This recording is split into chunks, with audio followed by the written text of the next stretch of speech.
네, 안타까운 사고 현장의 영상을 보셨는데요. 오늘 오전 서울 강서구에서 크레인이 넘어지면서 버스를 덮치는 사고가 발생했습니다. 이번 달 들어서 벌써 네 번째 발생한 크레인 사고인데요. 정부가 예방 대책을 내놓은 뒤에도 사고는 계속되고 있습니다. 크레인 사고가 이렇게 계속되는 이유와 그리고 근본적인 대책은 없는 건지 한국 초고층 도시건축학회 연구원장인 안형준 교수와 함께 짚어보도록 하겠습니다. 네, 교수님 오늘 나와주셔서 감사드립니다. 예. 오늘 공사장 크레인이 버스를 덮치는 사고가 일어났는데요. 먼저 좀 사고 개요부터 좀 간단하게 이번에 설명해 주시겠습니까? 얼마 전까지 타워 크레인이 문제였는데 이번엔 이동식 크레인입니다. 예. 이동식 크레인이 그 철거 현장에 공사 장비인 굴삭기를 올려놓다가 이제 붕괴된 사고입니다. 예.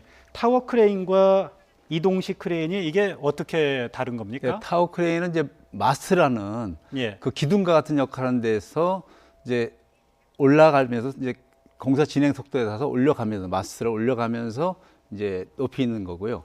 지금 이 이동식 크레인은 이제 이 마스터나 붐대가 있습니다. 붐대가 한정돼 있기 때문에 이제 이 같은 철거 현장에는 이제 많이 쓰이는 거죠. 그래서 공사 장비 하나 올려놓고 이렇게 한 거죠. 타워 크레인의 경우에는 그러니까 아파트나 그렇습니다. 초고층 건물들을 건축할 때 쓰이는 그 크레인을 얘기하고요.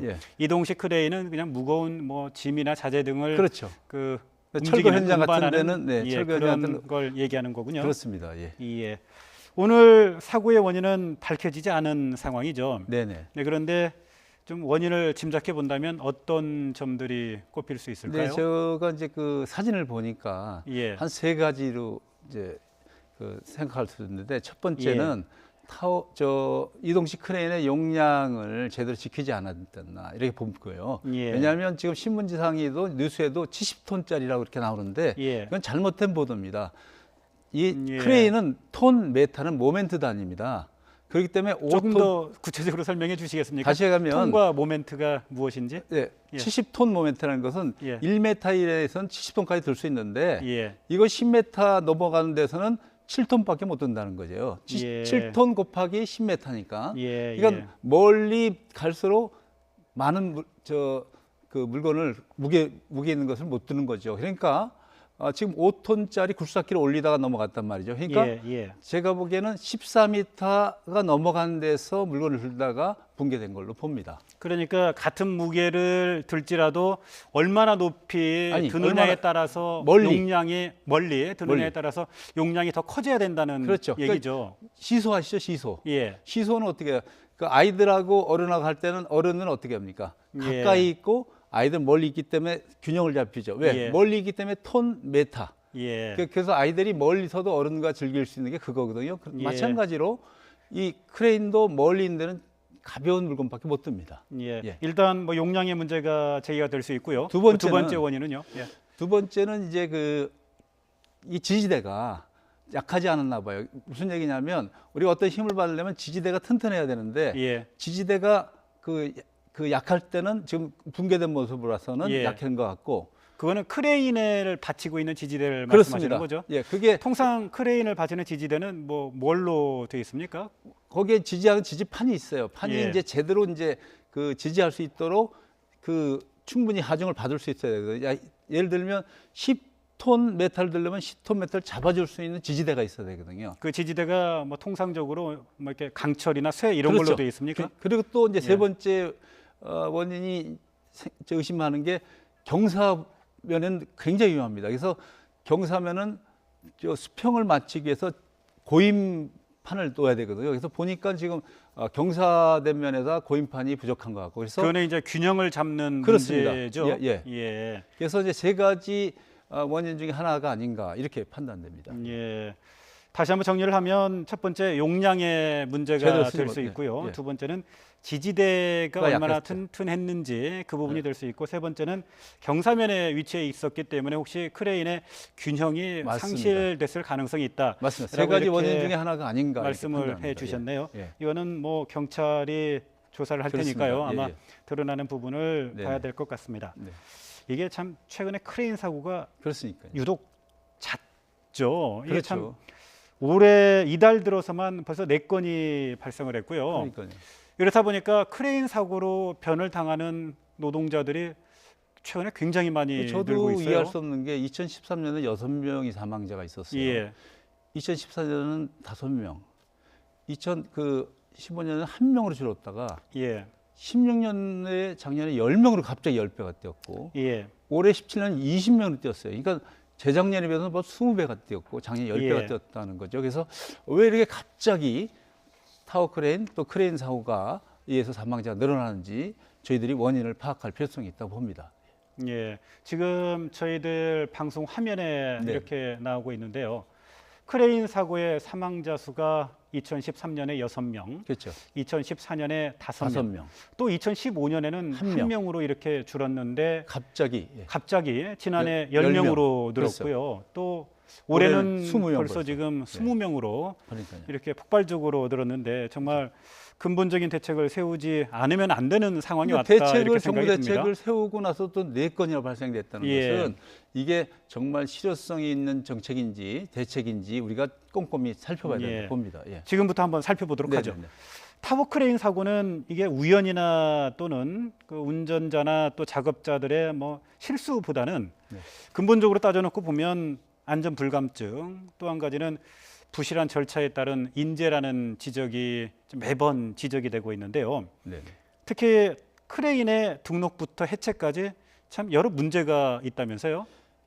타워 크레인이라든지 크레인은 건설 공사에 꼭 필요한 장비입니다. 예, 그렇기 때문에 안전에 대한 매뉴얼만 지키면 절대로 사고는 일어나지 않습니다. 예, 사고는 사고가 일어날 수밖에 없는 환경이 계속 노출돼 있다가 어쩌다 나는 거거든요. 예, 그러니까 우리가 사고에 노출돼 있는데 사고가 안 났다고 교만 떨다가 사고 나는 거거든요. 예. 그래서 이 타워 크레인에 대한 안전 또 크레인에 대한 안전 매뉴얼만 지키면 절대로 사고는 일어나지 않습니다. 그러면 타워 크레인이 사용되기 전에 네네. 기본적으로 해야 될 절차가 등록하는 절차가 있는데 예. 등록하는 절차에 혹시 허점은 없습니까? 등록 주인이 하니까 지금 예. 임대업자가 자기가 타워 크레인 하든 임대업자가 등록하겠죠. 예. 예. 그런데 등록할 때 예. 소유주가 지자체에 등록을 하는데 예, 그 예. 과정에서 임의로 네. 제조 연도를 변경하거나 또는 조작할 가능성이 지금 그런 있다고 얘기가 하던데요. 들리고 있거든요. 예. 그래서 저는 제조 연도보다도 예. 제도 연도보다 더 중요한 것은 타워 크레인이 제대로 작동하느냐가 문제죠. 그거는 이제 검사의 문제를 그렇죠. 말씀하시는 것 같은데요. 그렇죠. 그러니까 꼭 새 것이 타워 크레인이 좋다는 건 없습니다. 예. 잘 정비되고 잘 꼼꼼히 잘 관리만 한다면 예. 제조 연도하면 상관없이 제조 예. 연도가 얼마 안 됐다 할지라도 제대로 관리 못하면 사고 위험이 있는 겁니다. 예. 그러면 지금 검사의 문제를 한번 얘기를 예. 했으면 하는데요.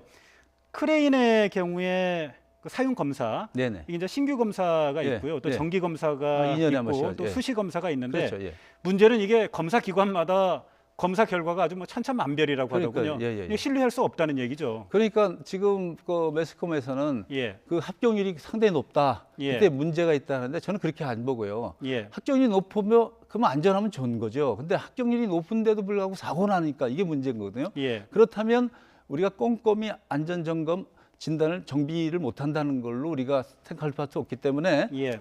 정말 그 현장에서 안심 넣고 쓸 수 있는 정비가 필요하다고 봅니다. 예. 예, 아닌 게 아니라 이달 들어서 용인과 평택에서 발생한 그러니까요. 크레인 사고요. 네네. 그 현장에 있던 크레인도 얼마 전에 안전 검사를 둘 다 통과했다고 하더군요. 네네네.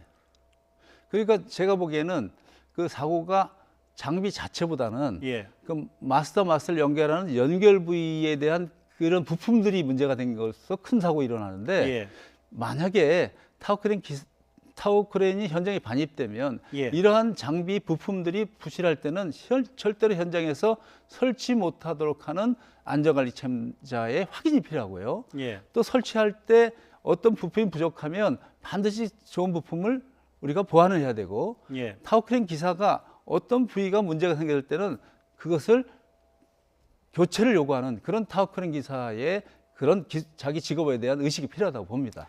그런데 교수님이 지금 네네. 굉장히 중요한 지적을 됐어요. 해주셨는데 네네네. 문제는 크레인을 현장에서 관리하는 사람들이 네네. 그런 전문적인 지식이나 이런 부분들이 좀 떨어진다는 지적들이 있어요. 전 떨어진 것보다는 구조적인 문제라고 봅니다. 왜냐하면 타워 크레인 임대업자가 다르고요. 예, 또 타워크레인 설치업자가 다르고요. 예. 타워크레인 사용하는 타워크레인 기사가 다르고 예. 타워크레인 해체하는 기사가 또 다릅니다. 예. 그렇기 때문에 타워크레인이 어느 단계에서 문제가 생겼을 때는 그걸 전달해 줘야 되거든요. 예. 그러니까 설치만 해놓고 가버리면 그 작업하는 사람한테는 정보가 없고요. 예. 또 작업하는 사람이 그냥 가버리면 해체할 때 정보가 없기 때문에 이러한 타워크레인 전반적인 문제를 전달할 수 있는 시스템이 필요하다고 저는 봅니다.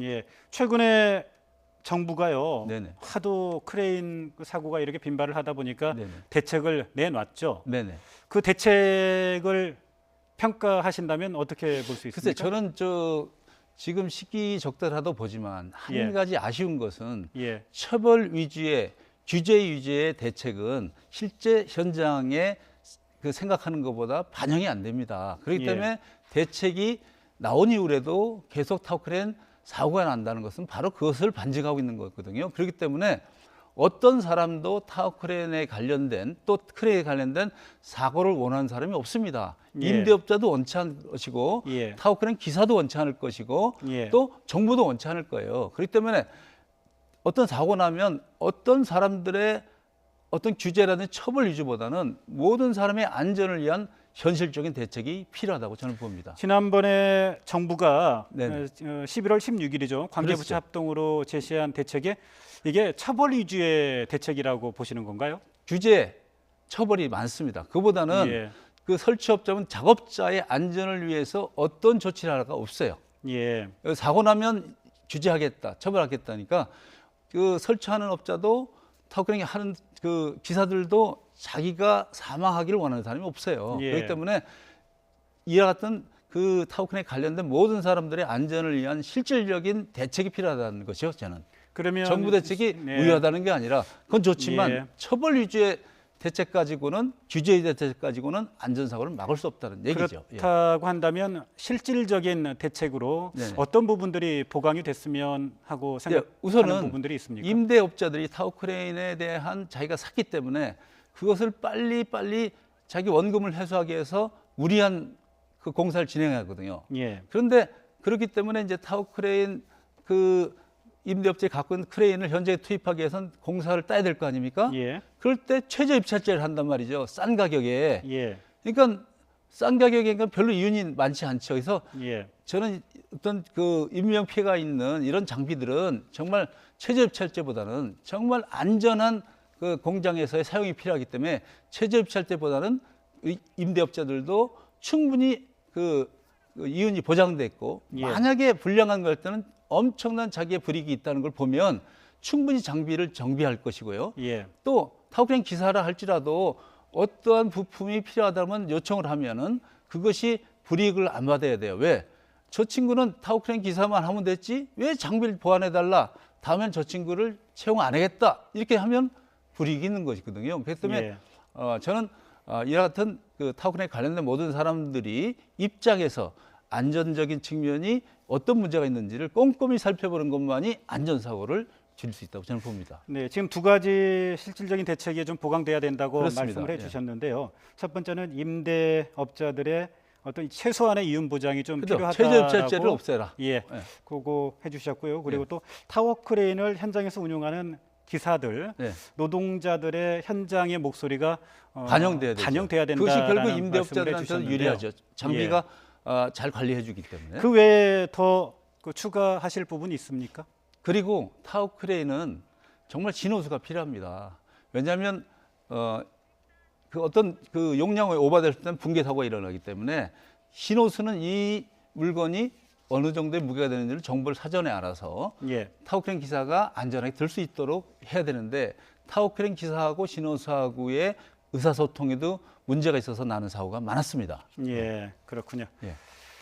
정부 대책도 나왔지만 이렇게 끊이지 않는 사고, 이제는 보다 좀 더 실질적이고 또 근본적인 대책이 필요하다는 말씀을 해주셨는데요. 자, 오늘 말씀 감사드리고요. 네, 지금까지 한국 초고층 도시건축학회 연구원장인 안영준 교수와 함께 이야기 나눴습니다. 오늘 말씀 감사드립니다.